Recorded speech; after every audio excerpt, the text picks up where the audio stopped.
Picture this. Two people are drowning. One is drowning in a swimming pool filled with champagne, surrounded by luxury, complaining that the champagne doesn't taste as good as they expected. The other is drowning in muddy water, desperately gasping for air, focused on nothing but survival. Now, who would you rather be? If you answered neither, congratulations. You've just understood the most misunderstood relationship in human psychology, the connection between money and happiness. For decades, we've been fed a comfortable lie that sounds profound but misses the point entirely. Money doesn't buy happiness. We nod along, feeling wise and spiritually evolved, while millions of people around the world know a darker truth. Poverty doesn't just fail to buy happiness, it systematically destroys it piece by piece, day by day, until even the memory of joy becomes a luxury you can't afford. But here's what nobody talks about.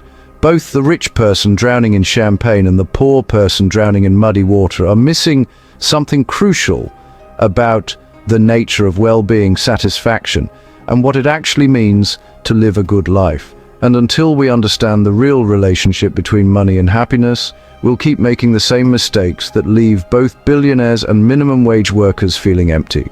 This isn't another story about grateful poverty or evil wealth.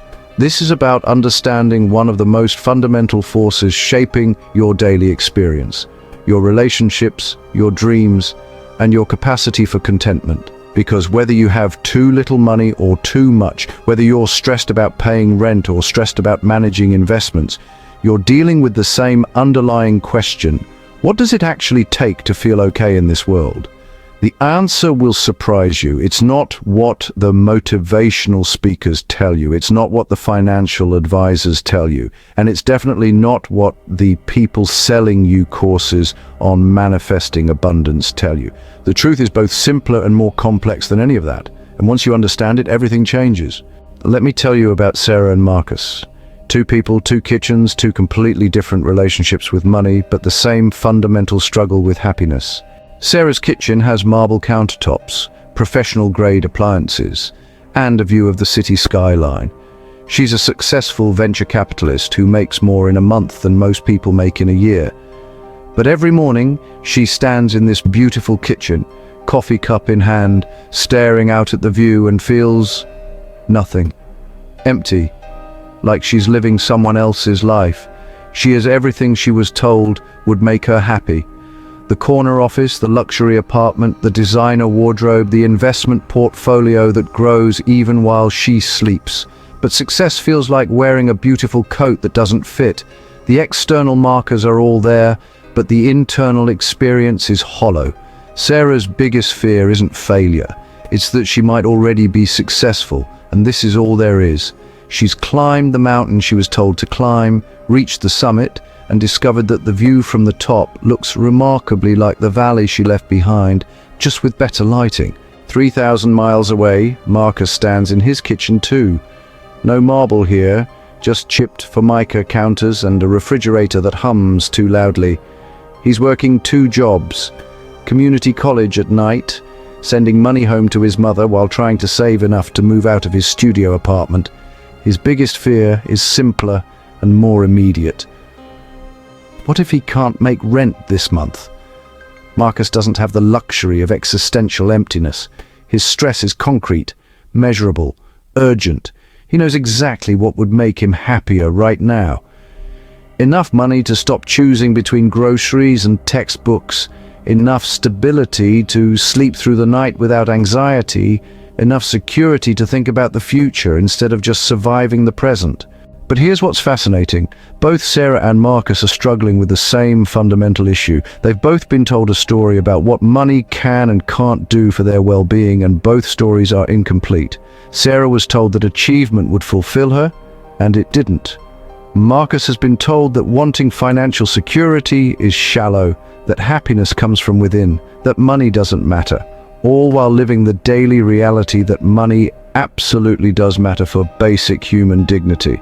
The truth is they're both right and they're both wrong, and their stories reveal something crucial about why our entire cultural conversation about money and happiness is broken. Let's start with what the research actually shows, because it's more nuanced than either the money doesn't matter crowd or the money is everything crowd wants to admit. In 2010, psychologists Daniel Kahneman and Angus Deaton published a study that, well, changed everything. They analyzed data from over 450,000 Americans and found something pretty remarkable. Money does buy happiness, but only up to a point. That point in 2010 dollars was about $75,000 per year. Beyond that threshold, additional income had diminishing returns on emotional well-being. But here's what got lost in the headlines. Below that threshold, the relationship between money and happiness was dramatic and linear. Every additional dollar made a measurable difference in people's reported well-being, life satisfaction, and daily emotional experience. The study didn't prove that money doesn't buy happiness. It proved that money absolutely does buy happiness when you don't have enough of it. Updated research from Matthew Killingsworth at the University of Pennsylvania in 2021 refined this further. Using real-time happiness tracking, he found that well-being continues to increase with income, even beyond $75,000, but the rate of increase slows significantly. More importantly, he identified what he called the happiness plateau, the income level where, additional money stops improving your day-to-day emotional experience, even if it continues to improve your life satisfaction. But the most revealing finding came from studying people below the poverty line. Researchers found that financial stress doesn't just correlate with unhappiness. It literally changes brain structure. Chronic financial stress increases cortisol production, impairs decision-making capacity, reduces working memory, and creates a psychological state that researchers call scarcity mindset. Dr. Sendil Mullainathan's groundbreaking research on scarcity shows that when you don't have enough money, your cognitive capacity becomes consumed by managing that scarcity. Your brain power gets hijacked by survival calculations. Should I pay the electric bill or buy groceries? Can I afford gas to get to work? What happens if my car breaks down? This isn't weakness or poor planning. This is human neurology responding to threat. When your basic security is uncertain, your brain literally cannot focus on higher-order concerns like personal growth, creativity, or life satisfaction. Maslow's hierarchy of needs isn't just psychology theory, it's neurological reality. Here's what people who've never experienced real financial stress don't understand. Poverty doesn't just limit your options, it limits your ability to see options. It doesn't just affect what you can do, it affects what you can imagine doing. When you're focused on survival, your time horizon shrinks. You can't think in terms of 5-year plans when you're not sure about next month. You can't invest in your future when your present is unstable. You can't take risks that might pay off later when you need certainty right now. This creates what economists call the poverty trap, a cycle where being poor makes it harder to stop being poor. But the psychological dimensions of this trap are just as real as the economic ones. Chronic financial stress creates learned helplessness, decision fatigue, and what researchers call present bias, the tendency to prioritize immediate needs over long-term benefits, not because you're short-sighted, but because long-term thinking is a luxury you can't afford. Dr. Eldar Shafir's research at Princeton reveals something profound. When people are thinking about money problems, their effective IQ drops by 13 points. That's equivalent to losing a full night's sleep or being moderately intoxicated. Financial stress literally makes you less capable of the complex thinking required to solve financial problems. But here's the twist that changes everything. This isn't permanent brain damage, it's reversible. When financial pressure is relieved, even temporarily, cognitive capacity returns to normal. The research on universal basic income pilots consistently shows that when people receive unconditional financial support, not only does their financial situation improve, but their performance on cognitive tests improves, their mental health improves, and their ability to make long-term decisions improves. This reveals something crucial. The behaviors that rich people attribute to moral failings in poor people, short-term thinking, risky decisions, inability to delay gratification, are often just rational responses to irrational circumstances. When your environment is unpredictable, planning for the future becomes, well, mathematically illogical. When resources are scarce, hoarding actually becomes adaptive. And when security is uncertain, risk-taking, becomes necessary. Because if poverty steals happiness, why doesn't wealth automatically create it? Why are suicide rates highest in the wealthiest countries? Why do lottery winners report returning to baseline happiness levels within a year? And why do so many successful people struggle with depression, addiction, and existential emptiness? The answer lies in understanding what psychologists call hedonic adaptation. That's the tendency for humans to return to a stable level of happiness, despite positive or negative life changes. But adaptation isn't the whole story. There's something more insidious happening in wealthy societies that actually undermines the very happiness that money was supposed to provide. When you have enough money to meet your basic needs, a strange thing happens. Your brain starts creating new categories of basic needs. The threshold for what feels like enough keeps moving. What felt like luxury yesterday becomes necessity today. What felt like abundance last year feels like insufficiency this year. This isn't greed or materialism.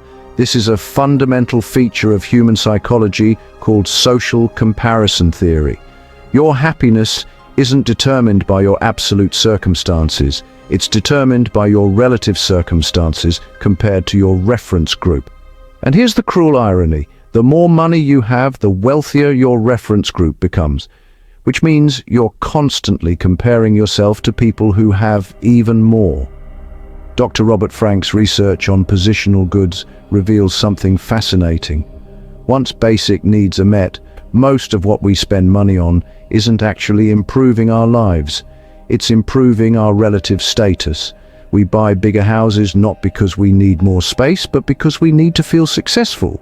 We buy luxury cars not because they're significantly better transportation, but because they're better signals. We're not purchasing utility, we're purchasing identity. This creates what I call the wealth treadmill. The faster you run, the faster the treadmill moves. Every increase in income brings a corresponding increase in lifestyle, which brings a corresponding increase in expenses, which brings a corresponding increase in the amount of money you need to feel secure. You're running harder and harder just to stay in the same emotional place. But here's where it gets really interesting. Studies of people who've experienced both poverty and wealth reveal something profound. Many report that the stress of managing wealth, the decisions, the responsibilities, the relationships that become complicated by money, can be just as psychologically taxing as the stress of not having enough money. Different stresses, same physiological response. So if money can't buy happiness, but poverty steals it, what's the sweet spot? The research points to what I call the security threshold, the income level where you stop worrying about money on a daily basis. This isn't about luxury or status, it's about psychological safety.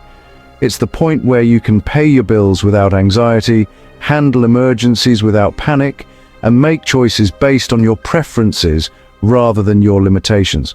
But here's the crucial part. This threshold isn't the same for everyone, and it's not just about the number in your bank account.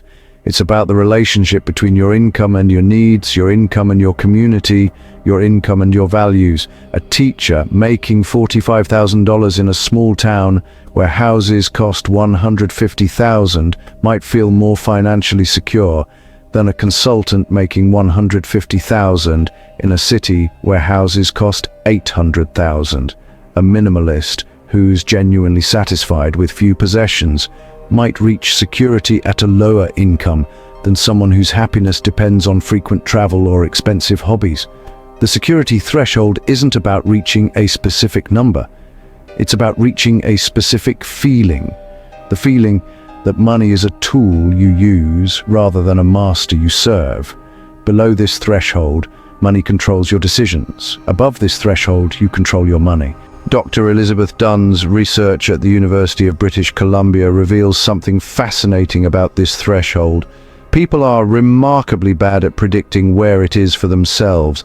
We consistently overestimate how much money we need to feel secure and underestimate how much security affects our daily happiness.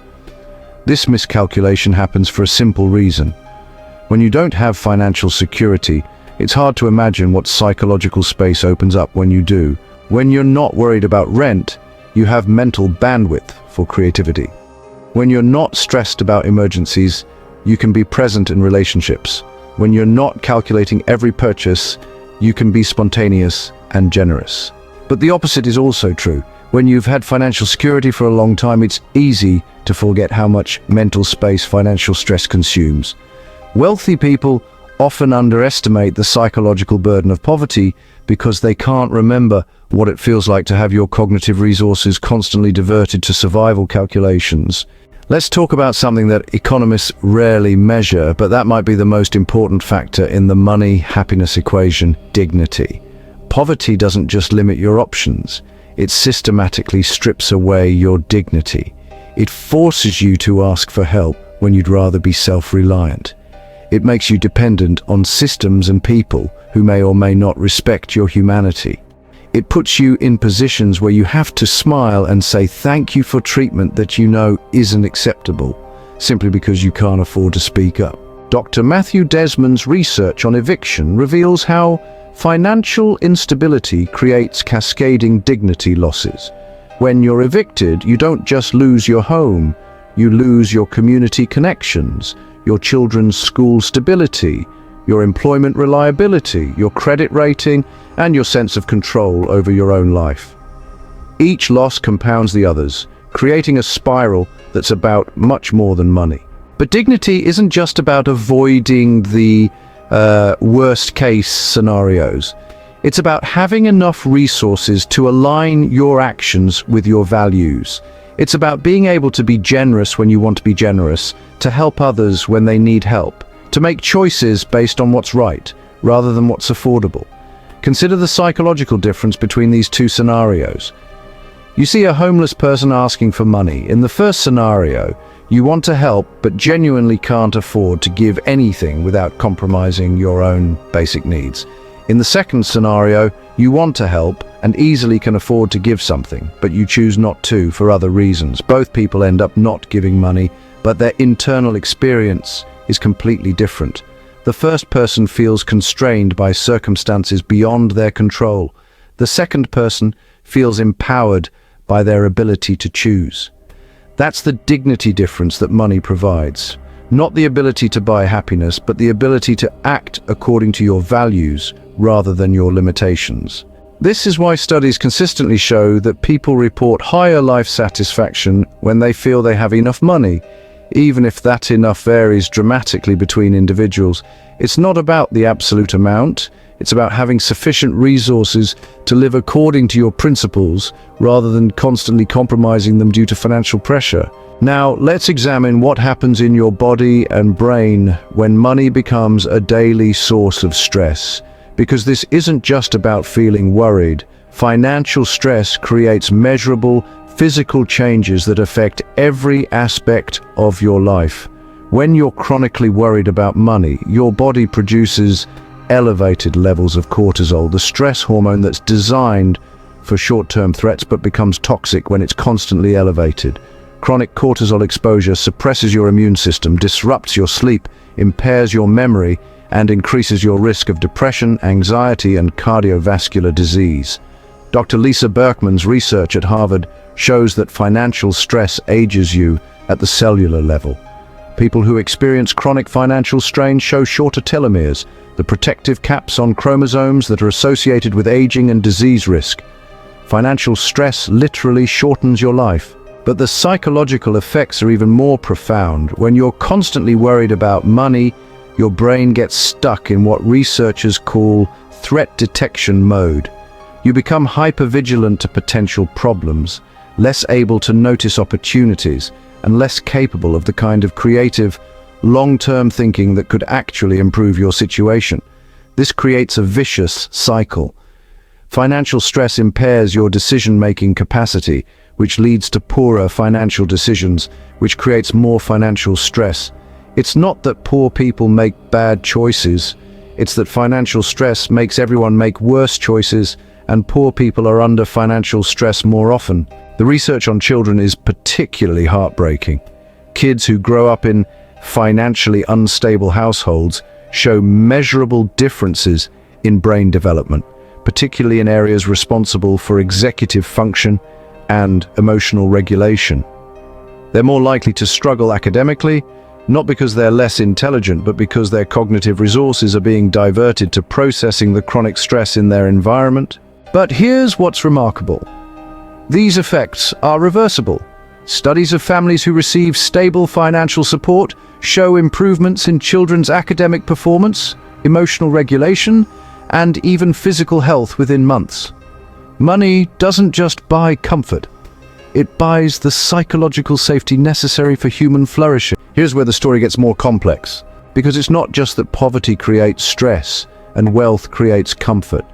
Both poverty and extreme wealth can trap you in cycles of comparison that honestly undermine happiness, just in different ways.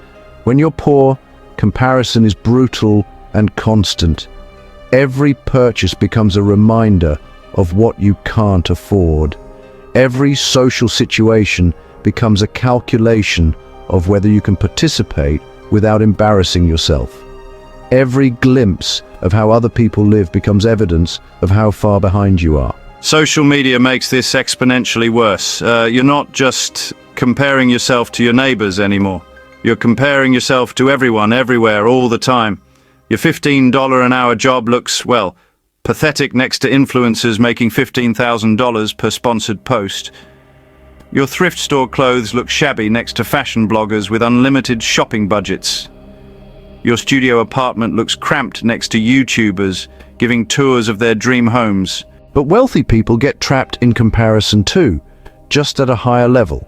When you make $200,000, you compare yourself to people making $500,000. When you make $500,000, you compare yourself to people making millions. When you make millions, you compare yourself to people making tens of millions. The numbers change, but the psychology remains the same.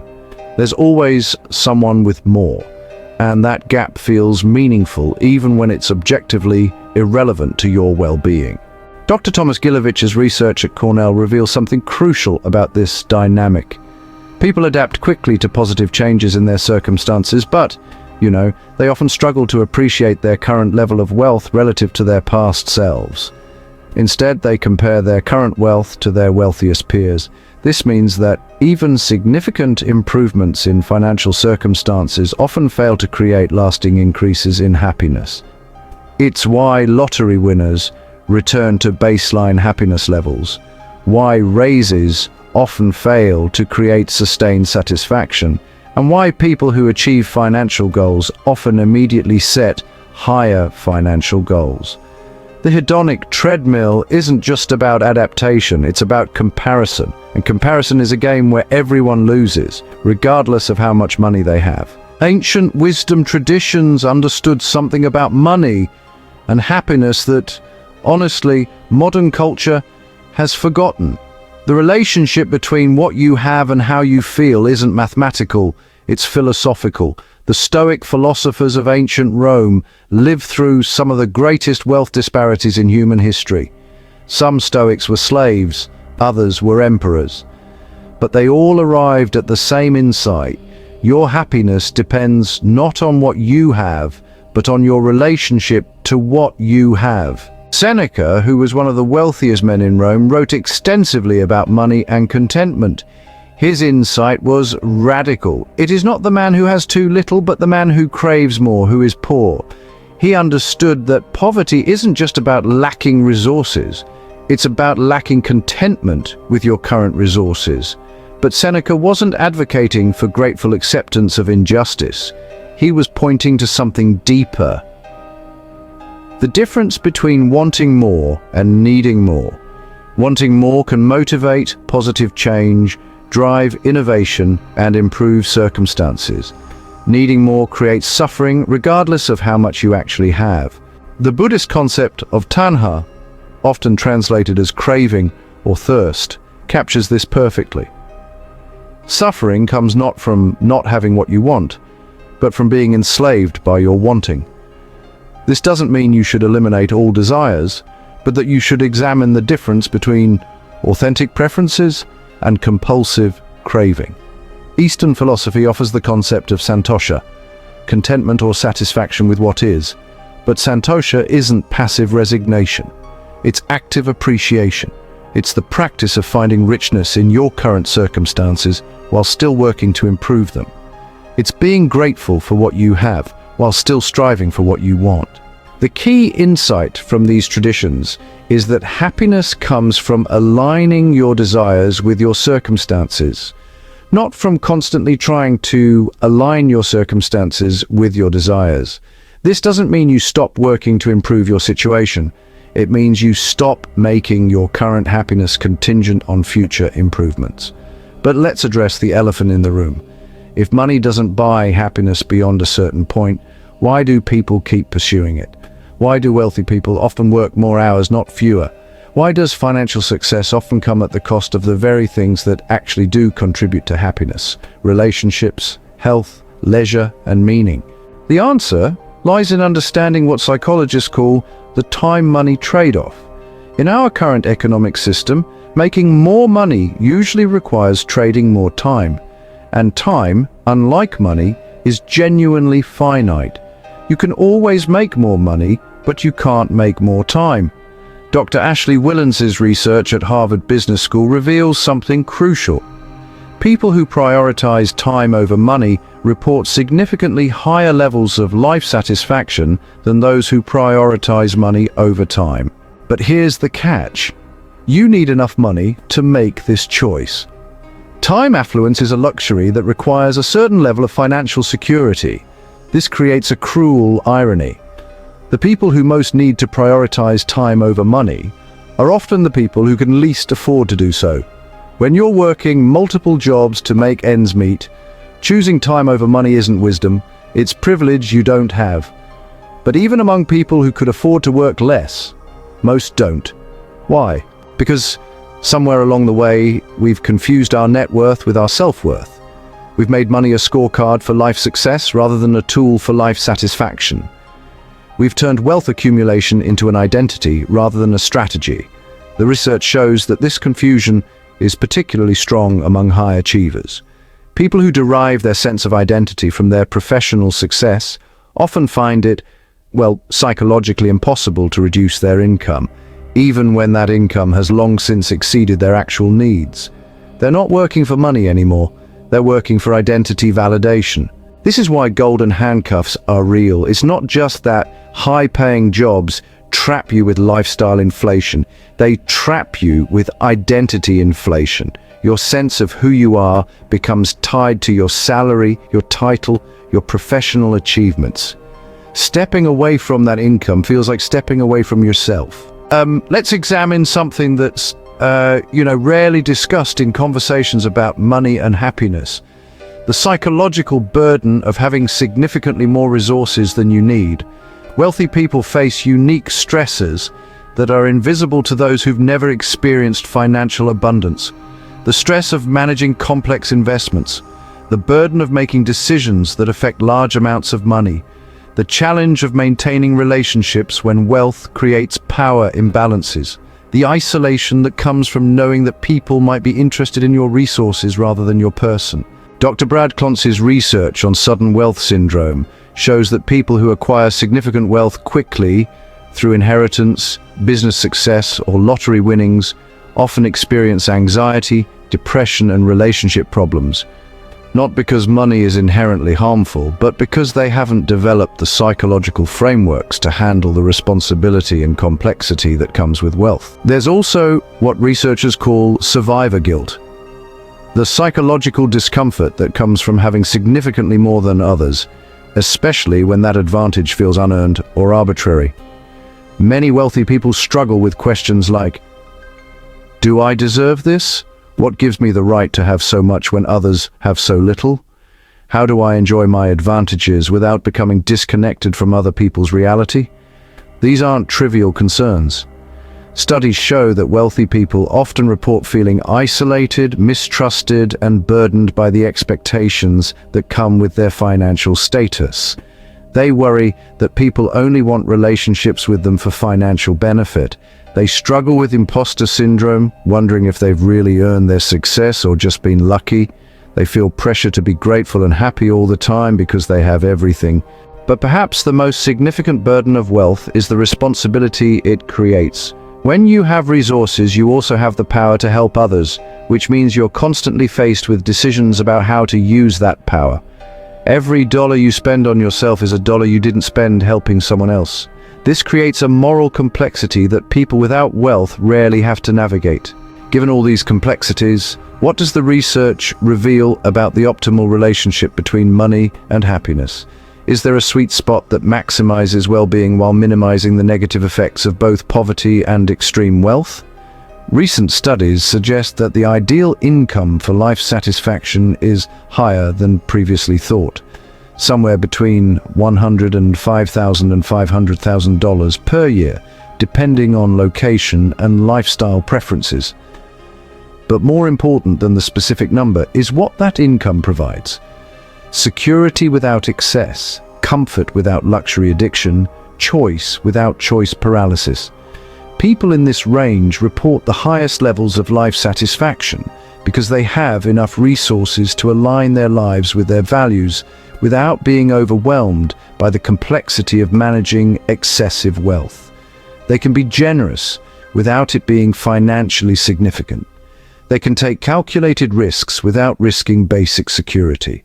They can pursue meaning and relationships without being constrained by survival needs. But here's what's really interesting. The research shows that how you think about money matters more than how much money you have. People who view money as a tool for creating experiences, building relationships, and contributing to causes they care about report higher satisfaction than people who view money as a scorecard, a security blanket, or a source of identity. Dr. Ryan Howell's research on experiential versus material purchases reveals that spending money on experiences, things like travel, concerts, classes, and shared activities, creates more lasting happiness than spending money on things. But this finding is often misinterpreted. It's not that experiences are inherently better than possessions. It's that experiential purchases are more likely to align with your values and create social connections, while material purchases are more likely to be driven by comparison and status anxiety. The key insight is this: money amplifies whatever relationship you already have with happiness. If you're someone who finds joy in simple pleasures, money can help you access more of those pleasures. If you're someone who finds meaning in helping others, money can amplify your impact. But if you're someone who derives satisfaction primarily from comparison and status, money will trap you in an endless cycle of needing more. Here's where most people get confused about money and happiness. They're solving the wrong problem. They think the problem is not having enough money, when often the real problem is not knowing what enough means for them specifically. Most people's financial goals aren't actually their financial goals. They're cultural programming disguised as personal preferences. You want to make six figures, not because you've calculated that $100,000 will provide specific improvements to your life, but because six figures just, sounds successful. You want to own a home, not because you've decided that home ownership aligns with your lifestyle preferences, but because home ownership is presented as a marker of adult achievement. These inherited goals create a bizarre situation where people sacrifice their actual well-being to achieve symbolic milestones that don't actually improve their lives. They work jobs they hate to afford lifestyles they don't enjoy, just to impress people they don't like. They're optimizing for the wrong variables. The solution isn't to reject all financial goals, it's to examine which ones are authentically yours and which ones are just cultural expectations you've internalized. This requires asking different questions. Instead of asking, how much money do I need to be successful? Try asking, what would financial security allow me to do that I can't do now? And instead of, what should I want? Ask yourself, What do I actually want when I'm not thinking about what I should want? This process often reveals surprising insights. Many people discover that what they really want from money isn't luxury or status, it's freedom. Freedom from financial anxiety, freedom to be generous, freedom to take risks, and freedom to prioritize relationships over responsibilities. But freedom is actually a feeling, not a number. And honestly, that feeling depends as much on your mindset as your bank account. The research backs this up. Studies consistently show that people who have clear, specific, personally meaningful financial goals report higher satisfaction than people who have vague, culturally inherited goals like get rich or be financially successful. Specificity creates the possibility of satisfaction. Vagueness, on the other hand, creates the guarantee of perpetual inadequacy. Let's address one of the most frustrating pieces of advice given to people struggling financially. Just be grateful for what you have. This advice, while well-intentioned, often misses the mark entirely and can actually make people feel worse about their situation. Here's why. Gratitude is a powerful tool for happiness, but it only works when it's authentic. Forced gratitude, telling yourself you should be thankful for circumstances that are genuinely difficult, isn't gratitude at all. It's emotional bypass, it's spiritual gaslighting, it's a way of avoiding the legitimate pain of your current circumstances rather than processing it. Real gratitude isn't about pretending your problems don't exist. It's about acknowledging what's difficult while also recognizing what's working. It's about holding complexity, being frustrated with your financial situation, while also appreciating the relationships that support you through it. Being stressed about rent while also being grateful for the roof you currently have over your head. Dr. Robert Emmons's research on gratitude reveals something important. Gratitude practices are most effective when they're specific rather than general, personal rather than performative, and honest rather than forced. Instead of generic thankfulness for having food, effective gratitude might sound like, I'm grateful that my neighbor brought me soup when I was sick, even though I'm stressed about affording groceries this week. But here's the paradox. Authentic gratitude often comes easier to people who have experienced genuine scarcity than to people who have always had abundance. When you've been truly hungry, food tastes better. When you've been truly cold, warmth feels like a miracle. When you've been truly lonely, connection feels precious. This is why, simply giving people more money doesn't automatically make them more grateful. Gratitude isn't about having more, it's about appreciating what you have. And honestly, appreciation often comes from contrast, from remembering what it felt like to have less, not from accumulating more. The most grateful people aren't necessarily the wealthiest people or the poorest people. They're the people who have experienced both scarcity and abundance and can therefore appreciate abundance without taking it for granted. They understand the value of security because they remember insecurity. They enjoy luxury because they remember necessity. Now let's explore the deeper question. If money isn't the source of happiness and poverty isn't noble, what is the right relationship to have with money? How do you navigate financial reality without being consumed by it? The answer lies in understanding money as a means rather than an end. But this isn't just philosophical wisdom, it's practical psychology. Research consistently shows that people who view money as a tool for achieving personally meaningful goals report higher life satisfaction than people who view money as a goal in itself. Dr. Tim Kasser's studies on materialism versus intrinsic motivation reveal something profound. People who are primarily motivated by external rewards, money, status, approval, show higher levels of anxiety and lower levels of well-being than people who are primarily motivated by intrinsic rewards, autonomy, mastery, purpose, and connection. But here's the crucial nuance. This doesn't mean money is unimportant. It means that money's importance depends entirely on what you're using it for. Money spent on experiences that align with your values creates happiness. Money spent on possessions that reflect your authentic preferences creates satisfaction. Money spent on reducing stress and increasing security creates peace of mind. Money spent on helping others creates meaning. The problem comes when money becomes disconnected from purpose, when you're accumulating wealth for its own sake rather than for what it enables, when you're pursuing financial goals that someone else set for you rather than goals that align with your authentic desires, when you're using money to fill psychological voids that money can't actually fill. Viktor Frankl, a Holocaust survivor and psychiatrist, observed something profound about human motivation. People can endure almost any hardship if they understand why they're enduring it. This applies to financial sacrifice too. People who are working toward financial goals that are deeply meaningful to them report higher satisfaction during the pursuit than people who are working toward goals that are externally imposed or culturally expected. This is why, two people making the same salary can have completely different relationships with money. One person sees their paycheck as evidence of their worth and lives in constant anxiety about maintaining or increasing it. Another person sees their paycheck as a resource for building the life they actually want and feels empowered by their ability to make strategic choices with it. Let's examine one of the most important trade-offs in the money-happiness equation, the balance between security and freedom. Because these two fundamental human needs often seem to conflict when it comes to financial decisions. So, on one hand, security says save money, avoid risk, prioritize stability, and prepare for worst-case scenarios.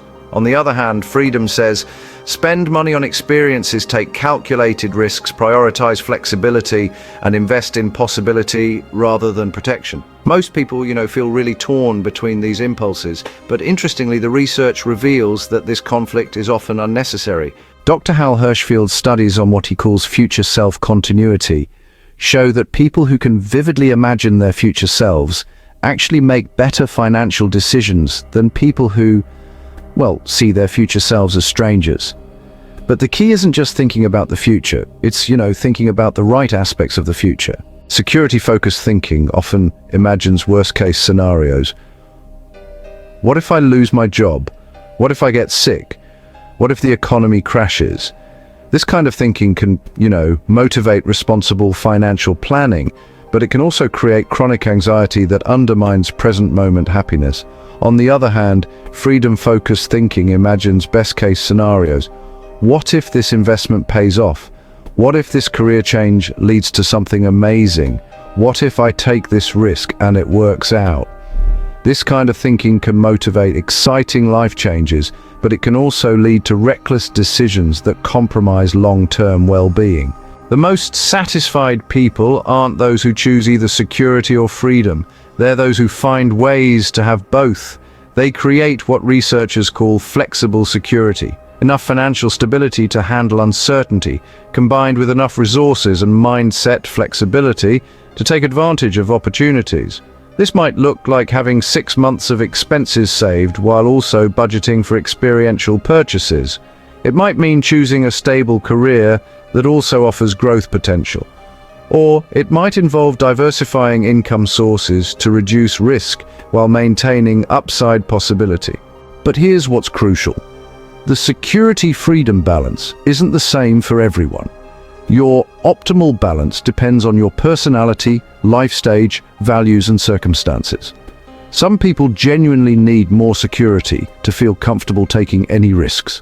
Others need more freedom to feel motivated to build any security. The key is really understanding your own psychological makeup rather than following generic financial advice. Here's something that rarely gets discussed in financial advice.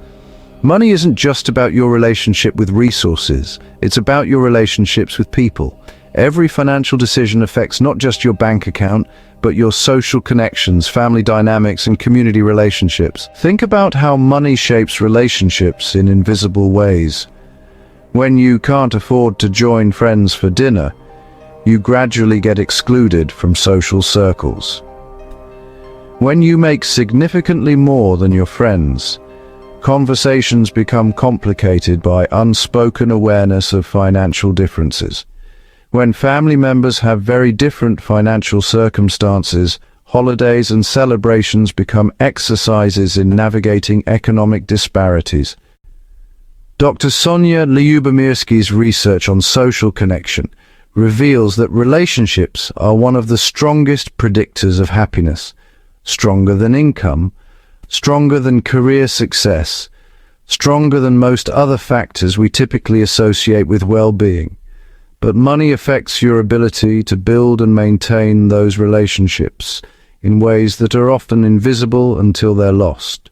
Poverty can isolate you from social opportunities that require financial participation. You can't join the gym where your co-workers bond after hours.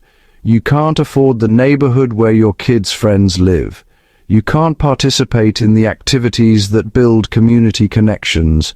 This isolation compounds the direct stress of financial pressure with the additional stress of social disconnection. But extreme wealth can also isolate you just differently. When you have significantly more resources than the people around you, every interaction becomes complicated by questions of motive and authenticity. Are people kind to you because they like you or because they want something? Should you pay for dinner, or will that make others uncomfortable? How do you help without creating dependence or resentment? The research shows that the happiest people aren't necessarily those with the most money or the least money. They're those whose financial circumstances are roughly aligned with their social community. This creates what sociologists call economic homophily, the tendency for people to form relationships with others who have similar financial circumstances. This isn't shallow or materialistic, it's practical psychology.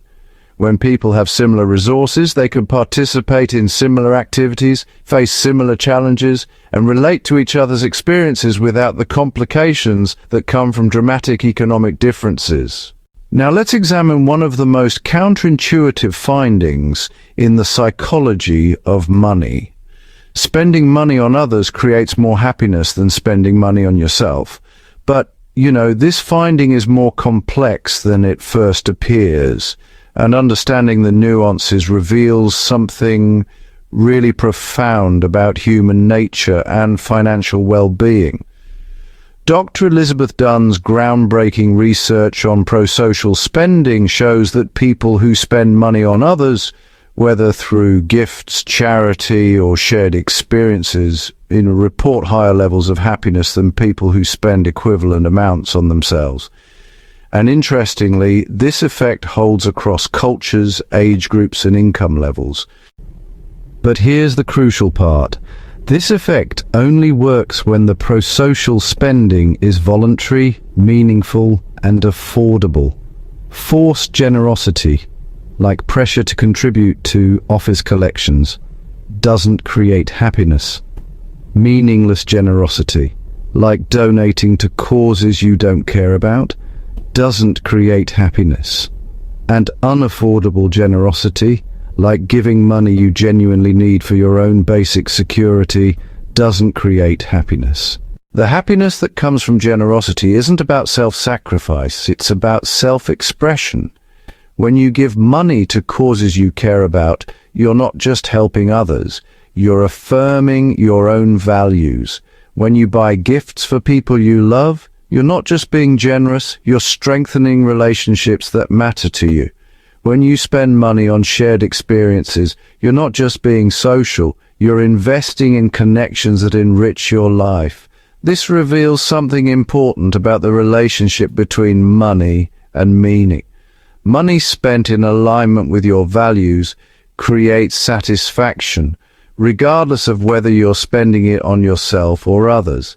Money spent in contradiction to your values creates dissatisfaction regardless of the beneficiary. But there's another dimension to generosity that's rarely discussed.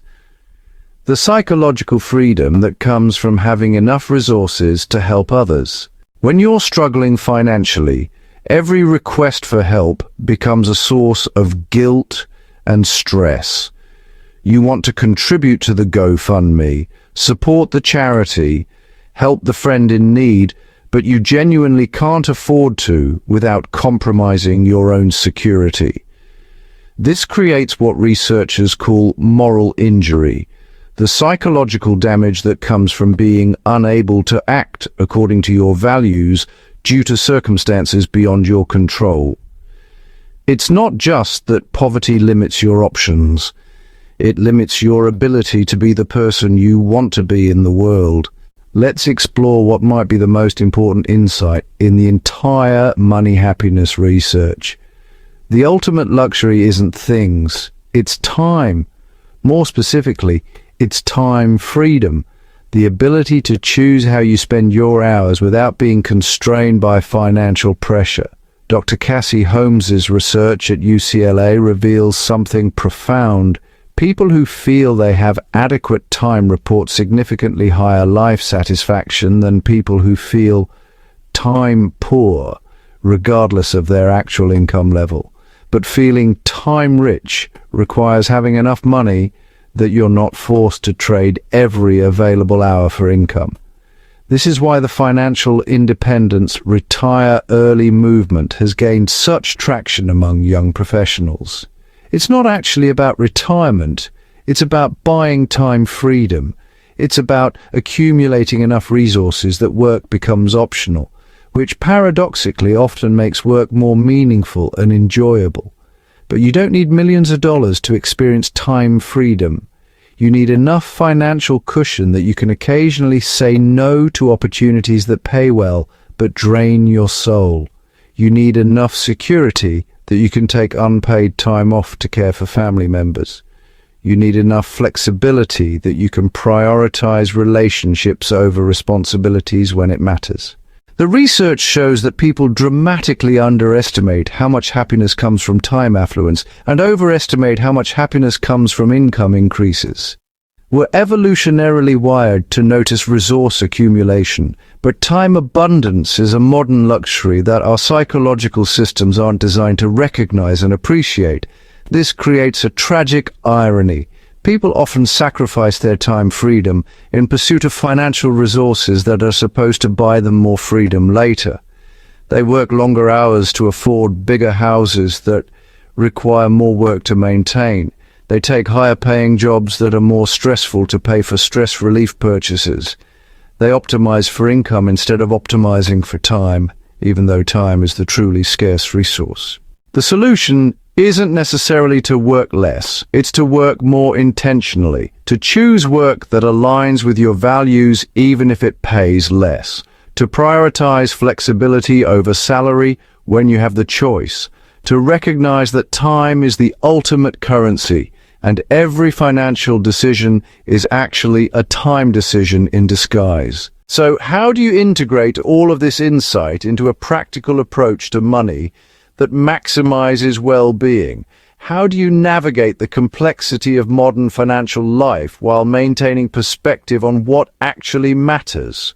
The answer lies in developing what I call financial wisdom, the ability to make money decisions that align with your values, support your well-being, and contribute to your authentic life satisfaction.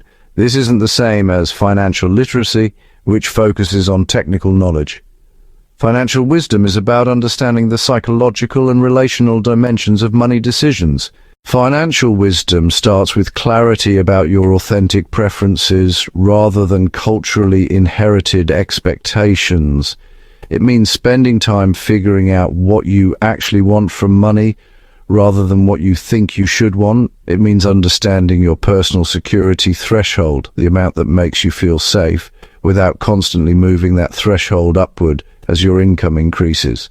It involves developing what psychologists call financial mindfulness, the ability to notice when money decisions are being driven by fear, comparison, or social pressure, rather than by genuine preference or strategic thinking. It means pausing before purchases to ask, is this aligned with my values? Is this solving a real problem or just filling an emotional void? Is this moving me toward my authentic goals or away from them? Financial wisdom also requires understanding that money is relational. Every financial decision affects not just your own well-being, but your relationships with family, friends, and community. It means considering the social and emotional consequences of financial choices, not just the economic ones. Most importantly, financial wisdom involves holding the paradox that money matters and doesn't matter simultaneously. It matters because it affects your basic security, your ability to help others, and your freedom to make choices aligned with your values. But, it doesn't matter because it's not the source of meaning, purpose, or authentic happiness. Let me give you a concrete framework for applying these insights to your actual financial life. Because honestly, understanding the psychology of money is useless unless you can translate it into better decisions. First, calculate your real security threshold. Not what you think you need to impress others or meet cultural expectations, but what you actually need to feel safe and able to make choices based on values rather than limitations. Be sure to include basic living expenses, a reasonable emergency fund, and enough flexibility to be occasionally generous and spontaneous. This number might surprise you. It's often lower than what you think you should need. Second, audit your current relationship with money comparison. Notice when you feel financial anxiety or inadequacy and examine what triggered those feelings. Was it social media, maybe a conversation with a friend, or perhaps a news article about someone else's success? Understanding your comparison triggers helps you protect your psychological well-being from unnecessary financial stress. Third, align your spending with your authentic values. Take a look at your bank statements and credit card bills for the past 3 months. Categorize expenses not just by type, but by how aligned they were with what you actually care about. How much went to things that genuinely improved your life versus things you bought out of habit, social pressure, or emotional impulse? Fourth, practice what researchers call savoring, the ability to enhance and extend positive experiences through conscious attention. This works with money too. Instead of constantly moving to the next purchase or financial goal, spend some time appreciating what your current resources already enable. Notice the security, choices, and experiences that your income provides. Fifth, experiment with generous spending, but only within your means. The research on pro-social spending shows that giving money away creates happiness, but this only works when the giving is affordable and meaningful to you. Start small. Buy coffee for the person behind you in line. Contribute to a cause you care about. Share resources with friends and family in ways that feel good rather than obligatory. Let's return to where we started. 2 people drowning in different substances, facing fundamentally similar challenges with radically different resources. The person drowning in champagne and the person drowning in muddy water are both missing the same thing. The understanding that well-being comes not from what you have, but from how you relate to what you have. Not from reaching a destination, but from finding peace with the journey. Not from having enough money, but from knowing what enough means to you. The cruel truth is that poverty does steal happiness. It steals your time, your energy, your choices, your dignity, your ability to be generous, your capacity to take risks, your freedom to prioritize relationships over survival. Anyone who tells you that money doesn't matter has never had to choose between groceries and medicine, never had to smile politely while being treated poorly because they couldn't afford to speak up, never had to watch their children go without because there simply wasn't enough. But the liberating truth is that money doesn't create happiness beyond the point where it provides security and choice. The happiness that wealthy people are seeking through accumulation, the sense of meaning, purpose, connection, and contentment can't be purchased. It has to be cultivated through practices, relationships, values, and perspectives that have nothing to do with your net worth. So the goal isn't to become wealthy and, well, the goal isn't to remain poor either. Really, the goal is to reach that sweet spot where money becomes a tool you use to express your values, rather than a master that controls your choices. It's about having enough security to be generous, enough resources to be authentic, and enough freedom to prioritize what matters most. This isn't about finding the perfect balance or reaching some ideal state. It's about developing the wisdom to navigate financial reality without losing sight of what truly creates a meaningful life. It's about understanding that money is important precisely because it's not the most important thing. The research, the philosophy, the psychology, and the lived experience of millions of people all point to the same insight. The relationship between money and happiness isn't linear, isn't simple, and isn't the same for everyone. But there are patterns, principles, and practices that can help you develop a healthier relationship with money, regardless of how much you currently have. Money doesn't buy happiness, but poverty steals it. The solution isn't to maximize wealth. It's to optimize your relationship with whatever wealth you have. To find security without greed, comfort without excess, generosity without self-sacrifice, and contentment without complacency. Because at the end of the day, both the person drowning in champagne and the person drowning in muddy water need the same thing, and to learn how to swim. Money might change the depth and temperature of the water, but it doesn't eliminate the need to develop the skills of staying afloat. The skills of financial well-being aren't about accumulation. They're about awareness, alignment, and authenticity. They're about understanding your genuine needs rather than your culturally programmed wants. They're about using money to build the life that actually satisfies you rather than the life that looks impressive to others. Your relationship with money is ultimately a reflection of your relationship with yourself. When you know who you are, what you value, and what genuinely makes you happy, money becomes a tool for expressing those truths rather than a substitute for discovering them. The champagne doesn't taste as good as expected because no external substance can fill an internal void. The muddy water is genuinely dangerous because basic security is a prerequisite for higher order satisfaction. But both people can learn to swim. Both people can find their way to waters that are neither poisonously luxurious nor desperately scarce.